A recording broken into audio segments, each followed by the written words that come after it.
Okay, this video is about the worksheet finding the greatest common factor. I'm going to do 3 problems. I'm going to do number 1, 5, and 9. And then you'll be responsible for doing the evens.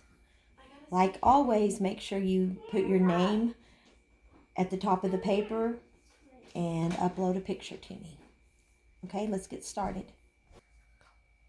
Okay, when you find the greatest common factor, that just means look at the terms and see what the 2 terms have in common. Or sometimes it'll be 3 terms. I think, though, on this worksheet there's only 2. There could be numerous terms. Okay, let's look at this first one. So the first thing you do is look at the numbers.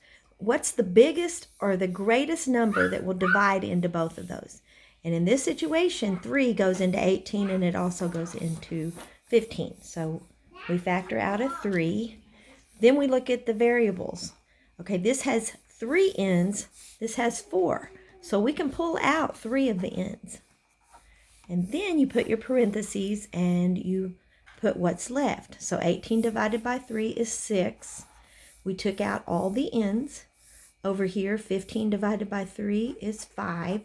We took out 3 of the ends, so we have 1 end left. And that's your final answer on that one. Okay, let's look at number 5. Now on this one, your numbers, there's not a number. This is a prime number, 11. So there's not going to be a number that divides into both of these other than 1. But when we see negatives here, we're going to go ahead and factor out the negative because they both have a negative. Okay, then we're going to look at the variable p. Okay, this has 8 p's and there's 1 here. So we're going to pull out 1 p. Then we look at the s's. There's 4 s's here and 6. So we can pull out 4. And then we look at the w's. There's 7 here and there's 6 here. So we can pull out 6 of them. And then we're going to put our parenthesis. Okay, we pulled out the negative, so we still have the 11 left. We pulled out 1 p, so we have 7 p's left. We pulled out all of those s's in this term, so there's nothing there. The w, we pulled out 6, so there's 1 w left. Then over here, we pulled out that negative, so now this is positive. My 14 is still there. We pulled out the p. We pulled out 4 of the s's, so we have 2 left. And here we pulled out all 6 of the w's. So there is your final answer.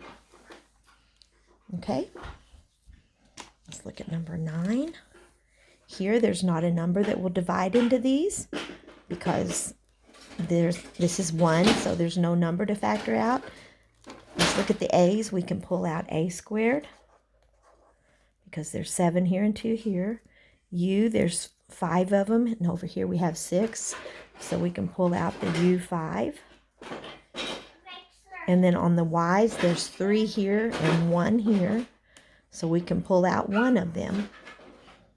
And then, what do we have left? We pulled out the a's, we pulled out the u's, we pulled out 1 y, so we have y squared left. Over here, we have our 11 left in this term.